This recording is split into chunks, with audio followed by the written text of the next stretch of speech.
Et invité de ce rendez-vous d'infos, précisément Nabil Ajlaoui. Bonjour monsieur l'ambassadeur. Bonjour. Bienvenue sur ce plateau. Ambassadeur de France auprès du sultanat d'Oman. Vous êtes ici à l'occasion, on l'a dit, de la visite du sultan d'Oman à Paris. Le sultanat a une position géostratégique majeure dans l'affaire du détroit d'Ormuz qu'on évoquait à l'instant, car il se situe sur la rive qui fait face à l'Iran grâce à sa péninsule de Moussadam. Quelle est la position omanaise sur la question des frais éventuels pour les bateaux qui emprunteraient ce détroit d'Ormuz, cette sorte de péage que souhaite Téhéran? On a entendu des choses contradictoires sur la question ces derniers jours. Est-ce que vous pouvez nous éclaircir?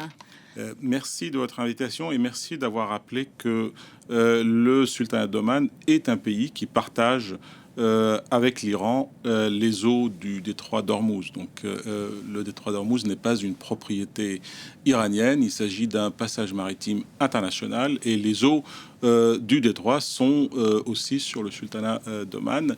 Et pour répondre à votre question, non, les Omanais l'ont dit publiquement, ne veulent pas imposer des droits de passage sur les navires qui traversent le détroit d'Ormuz, et donc ils restent fidèles au respect du droit international et à ce principe cardinal qui est que la liberté de navigation dans les détroits s'impose à tous. Donc c'est la position omanaise exprimée par les responsables omanais eux-mêmes. Parce qu'il y a quelques jours, il y a eu ces discussions avec les Iraniens et cette éventuelle commission d'un détroit qui comprenait des services, des redevances de services pour les bateaux qui passeraient. Ça, ce n'est plus... il ne s'agit pas de droit de passage, en l'occurrence. Là, il s'agirait de frais pour des services rendus. Il faut identifier quels sont les services réellement rendus. On ne peut pas payer des services on peut pas payer des frais contre des services qui n'existent pas. Et ensuite, il faut regarder dans le détail, une fois qu'on a identifié ces services réellement, qui les rend et qui peut en prendre la charge. Ça ne peut pas être forcément les navires qui traversent dans certains endroits du monde. Les pays riverains d'un détroit peuvent constituer un fonds commun pour pallier à ce genre de dépenses, pour prendre en charge ce genre de dépenses. Quand on parle de service, on parle de quoi concrètement, pour nous qui ne sommes pas familiers des détroits? Les services dans un détroit, ça peut être l'organisation des secours, par exemple, l'organisation d'une sorte de signalisation lumineuse, etc., des phares, ce genre de choses, une messagerie qui permet au navire de passer, une forme d'accompagnement.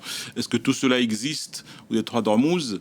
Il faut vraiment regarder ça en détail. Quid de la proposition, on le voit sur la carte qu'on diffuse en ce moment à l'antenne, quid de la proposition omanaise d'une autre voie soutenue par les États-Unis pour les bateaux qui passeraient plus près de ces côtes via cette péninsule que j'évoquais tout à l'heure, versus la voie iranienne qui est, elle, très proche des côtes iraniennes. Alors l'Iran ne veut pas entendre parler de cet autre passage. Est-ce qu'on pourrait mettre en place effectivement ce chemin-là? La meilleure solution, c'est d'avoir une solution agréée par tous. Commune. Absolument. C'est pour cela que la discussion avec les Iraniens existe et la France n'a jamais cessé de discuter avec les Iraniens à ce sujet également. Donc ça, c'est la meilleure option. Maintenant, si les Iraniens ne souhaitent pas avancer, évidemment, il y a les eaux du côté omanais, qui sont d'ailleurs les eaux qui sont en très large majorité utilisées par les navires qui passent le détroit. Et donc, il est tout à fait possible d'envisager cela. Et ça peut être une solution pour sortir de cette crise. Et en tout cas, traiter le problème dans l'immédiat, parce qu'il y a une situation d'urgence humanitaire, il y a des marins qui sont coincés, il y a des dizaines et des dizaines de navires qui sont coincés depuis des mois.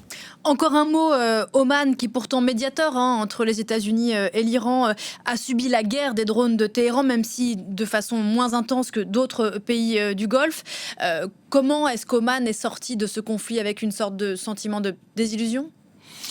Les Omanais ont cultivé cette position de médiateur, de facilitateur. Évidemment, le fait de recevoir des drones n'était pas la chose la plus attendue, mais ils maintiennent quand même cette position et c'est tout à fait conforme à leur histoire. L'histoire omanaise est vraiment une histoire de coexistence avec des voisins. L'Iran en fait partie, et aussi de médiation et de lien entre ces puissances régionales, ses voisins et les puissances internationales. Donc il reste fidèle à cette position. Pas eu un sentiment comme un sentiment de trahison? Non, trahison, je ne dirais pas cela, parce que vous savez, les Omanais ont pour habitude de nous rappeler qu'ils ont eu des guerres avec l'Iran depuis le XVIIe, XVIIIe siècle. Donc bon, c'est un épisode qui n'est pas l'épisode le plus amical avec leurs voisins, mais ils ont eu des guerres beaucoup plus sanglantes dans le passé.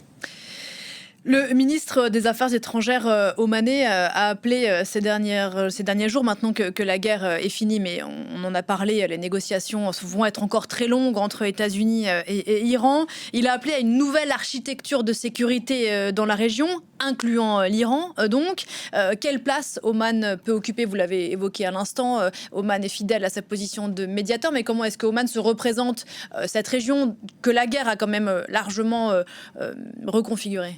Le sultanat d'Oman peut jouer un rôle de lien avec l'Iran. Il n'est pas le seul, d'ailleurs, pays du Golfe à discuter avec les Iraniens. Les Qatariens discutent beaucoup avec les Iraniens également. Donc ils ont cette position un peu intermédiaire, qui n'a jamais vraiment cultivé une hostilité ouverte vis-à-vis des Iraniens. Il n'y a pas non plus de base militaire étrangère sur le sol omanais dirigé contre les intérêts iraniens. Donc il y a cette position intermédiaire qui permet à Oman de jouer un rôle dans l'avenir. Et la France, on voit les images derrière vous du sultan et d'Emmanuel Macron, a un rôle à jouer? Absolument, absolument. C'est ce qu'on a annoncé à l'occasion de la visite du sultan d'Oman hier. Et le rôle français est celui qu'on présente depuis des semaines maintenant, c'est celui d'être en appui à des efforts concertés dans la région pour ramener de nouveau la navigation, retrouver la liberté de navigation dans le détroit d'Ormuz. Et l'un des axes privilégiés aujourd'hui, c'est le déminage. Donc la France propose ses capacités, son aide pour déminer le détroit. Et c'est l'un des points sur lesquels il y a eu convergence hier avec les Omanais. Pas de convergence avec les Iraniens qui, en gros, ont dit aux Français « mêlez-vous de vos affaires ». Ces dernières heures. Alors, encore une fois, le détroit d'Ormuz n'appartient pas aux Iraniens. Donc, on travaille avec beaucoup d'autres. On tend aussi la main aux Iraniens. On a vu les déclarations d'hier. Je ne suis pas sûr qu'il soit nécessaire de réagir à ce genre de déclarations. Il faut vraiment essayer de travailler pour élargir la coalition de partenaires qui veulent œuvrer conjointement pour retrouver la liberté de navigation. C'est l'intérêt de la région et c'est l'intérêt du monde, et c'est pour ça qu'on y travaille. Merci beaucoup, monsieur l'ambassadeur Nabil Ajlaoui, ambassadeur de France auprès du sultanat d'Oman, d'être venu ce matin sur ce plateau. On reprend le fil